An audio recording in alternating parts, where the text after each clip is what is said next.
ایک اہم موضوع پر آپ سے استفادے کا آغاز کرنا چاہتا ہوں۔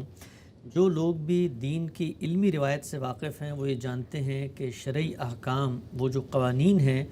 ان کے ثبوت، ان کو لوگوں کو بتانے کے لیے ان کی حکمت، ان کے پیچھے کار فرما پوری کی پورے نظریے دو رائے پائی جاتی ہیں۔ ایک ہے ہمارے ہاں اہل الرائے کا نقطہ نظر، قواعد فقہیہ، اصول عامہ، ان کا ایک پورا کا پورا زاویہ نظر ہے جسے ہم حنفی فقہ میں دیکھتے ہیں، اور دوسرے اہل روایت ہیں، اہل اثر ہیں، جو حدیثوں کو، آثار کو، واقعات کو، روایات کو بنیاد بنا کر شرعی احکامات کے ثبوت کی تعین کے اصولوں کے طور پہ پیش کرتے ہیں۔ اہل روایت اور اسی طریقے سے اہل الرائے، یہ دو نقطہ نظر ہیں۔ ہم دیکھتے ہیں پوری امت میں یہی رجحانات غالب ہیں۔ پوچھنا میں آپ سے چاہتا ہوں کہ آپ بھی پورے دین پر گفتگو کرتے ہیں، میزان آپ کی کتاب ہے، لیکن نہ ہمیں اس میں یہ پہلا زاویہ نظر آتا ہے، اور نہ جس طرح فقہ کی کتابوں کے اندر قواعد عامہ ہوتے ہیں، اصول عامہ ہوتے ہیں، قواعد فقہیہ ہوتے ہیں، اسی طریقے سے ایک تدریج کے ساتھ حکم کی ثبوت کی بات کی جاتی ہے، نہ وہ نظر آتا ہے۔ آپ کی میتھڈالوجی کیا ہے؟ آپ کیسے شرعی قوانین کے ثبوت کی بحث کرتے ہیں اور پھر ان کی توسیع یا ان پہ استثناء کی بحث کرتے ہیں؟ اس میں دو چیزیں جاننے کی ہیں۔ پہلی چیز تو یہ ہے کہ میرے نزدیک دین میں اصل کی حیثیت قرآن و سنت کو حاصل ہے۔ یہ بات میں اپنی کتابوں میں بھی واضح کرتا رہا ہوں اور اپنی گفتگوؤں میں بھی، کہ قرآن اللہ کی کتاب ہے اور اس کی یہ حیثیت ہے کہ وہ اپنی ذات میں ایک اتھارٹی ہے۔ سنت اللہ کے پیغمبروں کا عمل ہے جو انہوں نے دین کی حیثیت سے جاری کیا،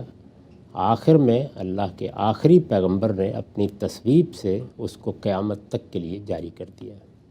یہ دونوں چیزیں اصل کی حیثیت رکھتی ہیں۔ ان کے لیے کیا طریقہ اختیار کرنا ہے، اس کو میں نے اپنی کتابوں میں بہت وضاحت سے بیان کیا ہے۔ چنانچہ اگر آپ میزان میں اصول و مبادی کا باب دیکھیں تو اس میں یہ بتایا گیا ہے کہ قرآن مجید میں تدبر کے کیا اصول و قواعد ہیں، سنت کی تعین کے کیا طریقے ہیں۔ تو سنت عمل ہے، قرآن مجید لفظ ہے۔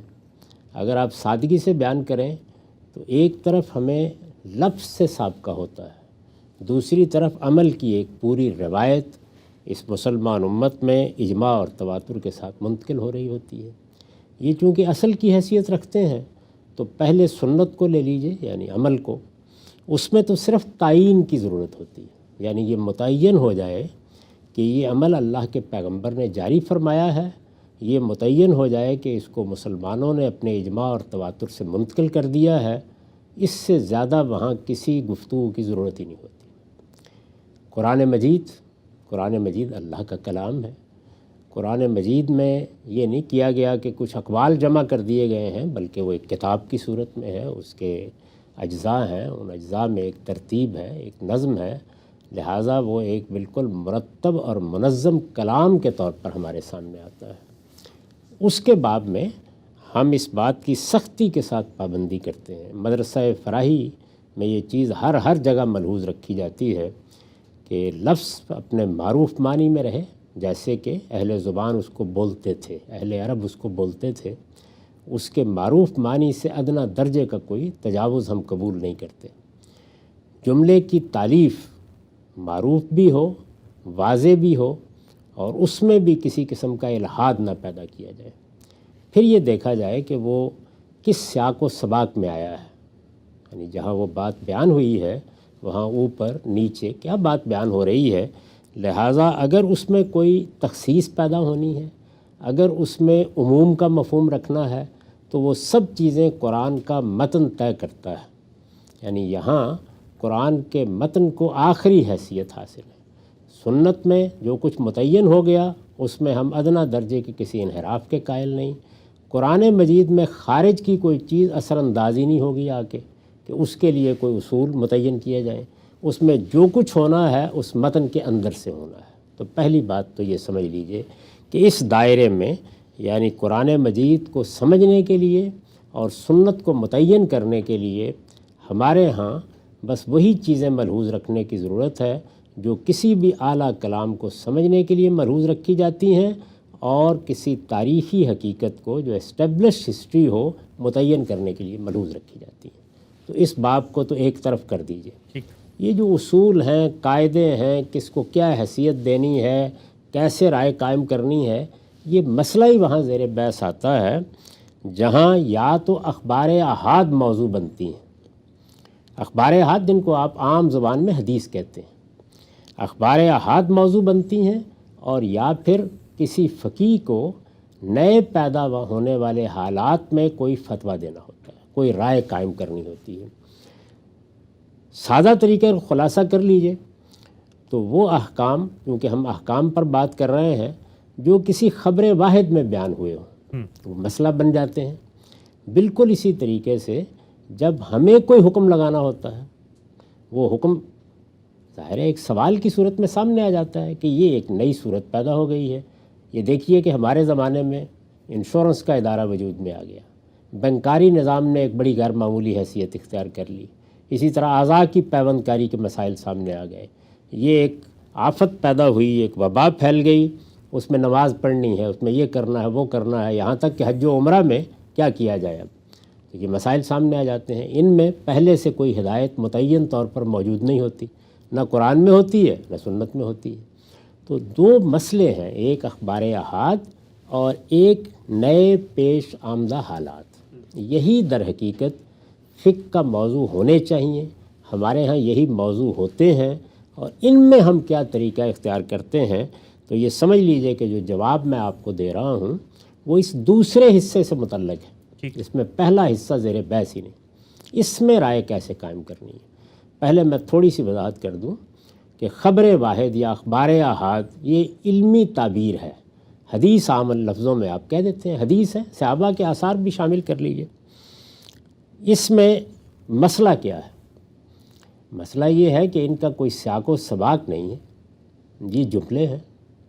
جن کو دوسرے لوگوں نے جیسے سمجھا ہے بیان کر دیا ہے، اس میں خود راوی کا فہم داخل ہو گیا ہے، اس میں روایت کے درجات پیدا ہو گئے ہیں، ایک آدمی نے سنا ہے، پھر اس سے دوسرے نے سنا ہے، پھر تیسرے نے سنا ہے، اس میں تعبیروں میں بہت فرق واقع ہو جاتا ہے۔ ایک ہی مجلس کی گفتگو کو 2 3 4 لوگ بیان کرتے ہیں، وہاں بڑے مسائل ہو جاتے ہیں۔ تو وہ کیا مشکل پیش آئی، ذرا دیکھیے کہ جو قرآن میں ہم نے طریقہ اختیار کیا تھا وہ یہاں کیوں اختیار نہیں کرتے؟ وہاں لفظ طے ہے کہ اللہ تعالیٰ کا ہے، وہاں جملہ میں نے نہیں بنایا ان لفظوں سے، اللہ تعالیٰ کا بنا ہوا جملہ ہے، وہاں اس کو کلام کی صورت اللہ تعالیٰ نے دی ہے، اور مجھ تک پہنچنے میں درمیان میں کوئی شخص حائل نہیں ہوا۔ جس طرح وہ پڑھا گیا، بلکہ دنیا کی تاریخ میں یہ واقعہ کبھی دوسری کسی کتاب کے ساتھ ہوا ہی نہیں کہ متن کے ساتھ اس کی ریڈنگ بھی منتقل ہوئی ہو، تو قرآن مجید اس طرح منتقل ہو گیا۔ ظاہر ہے کہ وہاں پر تو زبان بیان کے اصول ہوں گے، ان کا اطلاق کیا جائے گا، کسی دوسری چیز کی طرف آنکھ اٹھا کے بھی نہیں دیکھتے ہم۔ لیکن یہاں کیا کریں، نہ لفظ پیغمبر کا ہے، خدا کا ہونا تو بڑی بات ہے، پیغمبر کا بھی نہیں ہے، یعنی پورے اعتماد کے ساتھ نہیں کہا جا سکتا کہ یہ جو الفاظ ہمارے سامنے اس وقت بخاری میں ہیں یا مسلم میں ہیں، یہ فی الواقع اللہ کے پیغمبر ہی کے الفاظ ہیں۔ جن لوگوں نے پہنچایا ہے وہ بھی براہ راست نہیں کھڑے سامنے، وہ لوگ بھی نہیں، یعنی پیغمبر ہوں تو پھر تو ظاہر ہے کہ سر تسلیم خم، وہ لوگ بھی سامنے نہیں ہیں، وہ بھی 2 3 4 واسطوں سے یہ بات ہم تک پہنچا رہے ہیں۔ اور اس دوران میں خود ان لوگوں کے بارے میں جو تحقیق کرنی پڑی ہے کہ ان کا کردار کیا تھا، سیرت کی کیا تھی، تاریخ کیا تھی، کب پیدا ہوئے، ملے نہیں ملے، یہ ساری چیزیں جن کو عام طور پر آپ جانتے ہیں کہ اہل فن بیان کرتے ہیں کہ روایت میں اتصال ہے یا نہیں ہے، راویوں کی سیرت و کردار کا کیا معاملہ ہے، حفظ و اتقان کا کیا معاملہ ہے، سب کی سب چیزیں انسانوں کا تجزیہ ہے، وہی کریں گے نا۔ یعنی میں آپ کے بارے میں، آپ میرے بارے میں اپنے تجربات مشاہدات کی بنیاد پر ایک رائے دے رہے ہیں۔ کتنے لوگ ہیں کہ جن کے بارے میں یہ تجربہ ہوتا ہے کہ برسوں ہم سمجھتے رہتے ہیں کہ ولی اللہ ہیں، آخر میں کوئی معاملہ پڑتا تو پتہ چلتا ہے شیطان تھے۔ تو اس لیے یہاں ہر قدم کے اوپر یہ ظن پیدا ہوتا چلا جاتا ہے۔ تو اس لیے یہاں پر پھر وہ قواعد بنانے پڑتے ہیں کہ آپ نے ایک خبر واحد کو سمجھنا ہے، اور اس کی بنیاد پر کوئی بات کہنی ہے تو وہ کیسے کہنی ہے، اور اگر خود کوئی رائے قائم کرنی ہے تو وہ کیسے قائم کرنی ہے۔ تو اس میں ہمارے نزدیک ایک ترتیب ناگزیر ہے، اور وہ ہم ہر جگہ ملحوظ رکھتے ہیں۔ اگر کسی جگہ اس میں امام فرائی سے یا میرے جلیل القدر استاذ مولانا امین حسن اصلاحی سے یا ہم طالب علموں سے کوئی غلطی ہو تو ہم شکریہ کے ساتھ قبول کریں گے، کوئی تجزیہ کر کے بتائے، لیکن ہر جگہ یہ ملحوظ رکھتے ہیں کہ سب سے پہلے یہ متعین کریں گے کہ قرآن اور سنت کی یہ حیثیت کہ وہ اصل ہیں، یہ ادنا درجے میں مجروح نہ ہو، پہلی چیز یہ۔ اچھا، اس کے بعد قرآن اور سنت میں جو دین بیان کیا گیا اس کا مقصد کیا ہے، اس لیے کہ دین میں جو بات بھی ہوگی مقصد سے جڑی ہوئی ہوگی، تو مقصد کو متعین کیا ہے ہم نے، اور اس کو ہم اپنی پوری تحقیق میں خواہ وہ اخبار احاد پر کر رہے ہوں یا خود کوئی رائے قائم کر رہے ہوں، پوری طرح ملحوظ رکھیں گے کہ وہ مقصد سامنے رہنا چاہیے۔ اس کے بعد یہ کہ دین کی پوری ہدایت جو ہمیں ملی ہے یہ بالکل طے ہے کہ وہ اصول عامہ پر مبنی ہے، قواعد عامہ پر مبنی ہے۔ کیا مطلب؟ اصول عامہ اور قواعد عامہ کا مطلب یہ ہے کہ وہ چیزیں کہ جو احکام کو دینے کی بنیاد بنتی ہیں، مثال سے آپ سمجھ لیں گے، جیسے یہ بات کہ تمام عبادات اللہ تعالیٰ کے ساتھ ہمارے تعلق کا علامتی اظہار ہے، تو یہ گویا ایک عموم میں بات بیان کی گئی ہے کہ عبادات کی حقیقت کیا ہے، یا یہ بات کہ تمام خبائث ممنوع ہیں اور تمام طیبات کھانے کے لیے حلال ہیں، تو یہ کیا ہے؟ یہ ایک قاعدہ عامہ ہے۔ تو تمام قواعد عامہ متعین صورت میں سامنے رکھیں گے، کیونکہ یہ اس مقصد کے بعد وہ اصل بات ہے جس پر دین کی ہدایت مبنی ہے۔ دین کی ہدایت کوئی بکھرے ہوئے منتشر احکام نہیں ہے، بلکہ ان کے پیچھے یہ اصول ہیں، تو ان اصول کو متعین کریں گے، اصول عامہ۔ اس کے بعد یہ دیکھیں گے کہ جزوی احکام کیا دیے گئے ہیں، طلاق کے بارے میں، میراث کے بارے میں، کھانے پینے کے بارے میں، جو بھی موضوع ہے، یعنی روایت میں بھی کوئی بات ہوگی نا، کوئی روایت کھانے پینے کے بارے میں بیان کر رہی ہوگی، کوئی اخلاق کے بارے میں بیان کر رہی ہوگی، کوئی ہدایت اس طرح کی کر رہی ہوگی جس کا تعلق ہماری طہارت سے ہے، تو ان تمام چیزوں کو آپ جزوی احکام میں دیکھیں گے، دین کے یعنی جو قرآن اور سنت میں بیان ہوئے ہیں ان جزوی احکام میں۔ اور اس کے بعد یہ دیکھیں گے کہ وہ جزوی احکام کس معنی، کس مفہوم اور کس حقیقت پر مبنی ہے۔ اس کو علت کہتے ہیں عام تعبیر میں، امام شافعی اس کو معنی سے تعبیر کر لیتے ہیں، اور بھی تعبیریں ہیں جو اس کے لیے اختیار کی جاتی ہیں۔ تو حقیقت کیا ہے، اس پر پچھلی بعض نشستوں میں بڑی تفصیل سے بحث کی ہے۔ وہ حقیقت سامنے جب آ جائے گی تو اب ہم یہ دیکھیں گے کہ یہ جو خبر واحد ہم پڑھ رہے ہیں یا جو حدیث پڑھ رہے ہیں، اس کو اب سمجھنا ہے۔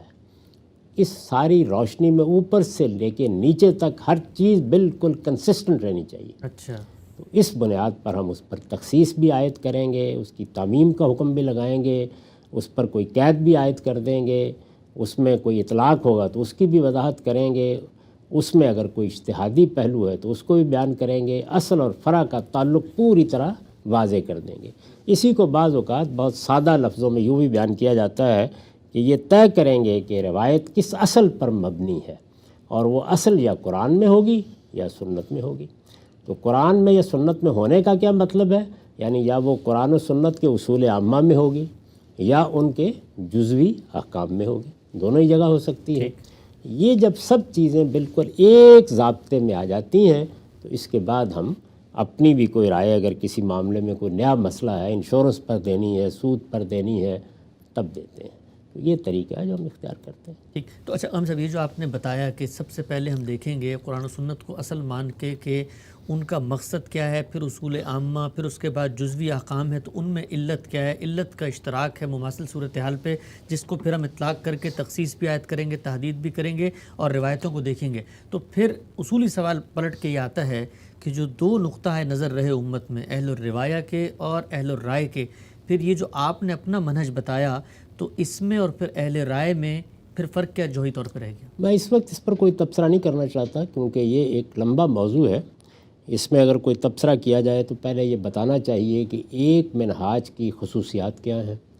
اور اس منہاج کو ہم متعین کہاں سے کریں گے، کیونکہ یہ آپ جانتے ہیں کہ احناف کے ہاں اس کی تعین کوئی 3-4 صدیوں میں جا کر ہوئی ہے۔ اسی طرح سے شوافع کا منہاج ہے یا دوسری چیزیں ہیں، یا اب وہ اہل حدیث کے منہاج کی صورت میں ہمارے سامنے آتا ہے بعض جگہوں کے اوپر۔ تو اس پر تو بڑی تفصیلی علمی گفتگو کی ضرورت ہے کہ اس کا محاکمہ کیا جائے یا دیکھا جائے، لیکن ایسے ایک سرسری سے طریقے پر آپ اگر بات کریں تو یہ ہمارا جو منہاج ہے یہ احناف کے منہاج کے قریب ہے۔ قریب ہے۔ ٹھیک، آخری سوال اس موضوع سے متعلق، آپ کی جب کتاب کا مطالعہ ہم کرتے ہیں، میزان کو ہم پڑھتے ہیں، تو وہاں پر جو آرگومنٹ بلڈنگ کی ایک میتھڈولوجی ہے، فقہ کی کتابوں کو پڑھتے ہیں جو روایتی طریقہ ہے، چاہے وہ اہل الرائے کا ہو، اہل اثر کا ہو، ایک ٹرمینالوجی، ایک اصطلاحی علم ہے جس کے ذریعے سے وہ بات کر رہے ہوتے ہیں۔ لیکن جب ہم آپ کی کتب کا مطالعہ کرتے ہیں یا آپ سے کسی موضوع پہ گفتگو کرتے ہیں تو اس میں نہ صرف یہ کہ اصول فقہ کی یہ تعبیرات، یہ اصطلاحات نہیں آ رہی ہوتی، بلکہ وہ جو پورا کا پورا آپ کا آرگومنٹ بلڈنگ کا اسٹرکچر ہے وہ بھی بظاہر یہ لگتا ہے کہ بہت جس طریقے سے سادہ ہے، یا ایک تنقید یہ بھی کی جاتی ہے کہ اس کے اندر وہ علمی گہرائی نہیں ہے جس کو تعبیر کر دیا جاتا ہے کہ ایک سطحی طریقے کا آرگومنٹ ہے کہ ایک آیت لی ہے، اس سے ایک مطلب سمجھا ہے، روایت لی ہے اور دونوں کے اندر تطبیق کر کے بتا دی ہے۔ وہ جو علم کا ایک طریقہ ہوتا ہے کہ آپ ڈیکوڈ کر رہے ہیں چیزوں کو، اصطلاحات آ رہی ہیں اور پھر کیٹیگرائز کر کے چیزیں اس طرح ہمارے فقہ میں ہوتی ہیں، تو پھر یہ چیز کیوں نہیں نظر آتی؟ اس لیے کہ یہ کتابیں فقہ کی کتابیں نہیں ہیں، یعنی ان میں تو یا قرآن مجید کی تفسیر کی گئی ہے یا اپنی آراء دی گئی ہیں۔ اگر آپ مقامات میں دیکھیں تو جہاں میں نے آراء دی ہیں وہاں بالعموم بیان کر دیتا ہوں میں کہ وہ کیا میتھڈولوجی ہے جس کو اختیار کر کے یہ رائے دی گئی ہے۔ اگر اصول فقہ پر کوئی کتاب لکھی جائے اور ہمارے منہاج کا اس میں تعارف کرایا جائے تو اس میں یہ چیزیں بھی زیر بحث آ جائیں گی۔ تو یہ اصطلاحات میں دین کو بیان کرنے کا کام، یہ میرے نزدیک دین کی شرح و وضاحت جب کی جا رہی ہے تو وہاں نہیں کرنا چاہیے۔ اس کا تعلق قانون، ضابطے، اجتہاد کے مراحل سے ہے، اور یہ زبان بھی وہیں بولنی چاہیے، وہیں لکھنی چاہیے۔ کیوں نہیں کرنا چاہیے ہم سے؟ اس لیے کہ اس کا تعلق اللہ کی اس ہدایت سے ہے، جس ہدایت کو ہر عام آدمی تک پہنچنا ہے، جس کو ہر ایک نے پڑھنا ہے، جس کو ہر ایک نے سمجھنا ہے، جس کو اس سطح پر آنا چاہیے جس سطح پر اللہ کی کتاب اس کو پیش کرتی ہے، اللہ کا پیغمبر پیش کرتا ہے۔ یہ جو اسالیب ہم نے ایک فن میں ایجاد کر لیے ہیں، یہ آپ کو کہیں اللہ کی کتاب قرآن مجید میں اور پیغمبر کے ارشادات میں بھی نظر آتے ہیں۔ تو دین جب آپ بیان کر رہے ہوں تو آپ کو وہی اسلوب اختیار کرنا چاہیے جو اللہ تعالیٰ نے اختیار کیا ہے، جو اللہ کے پیغمبر نے اختیار کیا ہے۔ فنی مباحث کے لیے فنی اسالیب ہوتے ہیں، نحو لکھی جائے گی یا بلاغت پہ کتاب لکھی جائے گی تو اس پہ وہ زبان اختیار کر لی جائے گی۔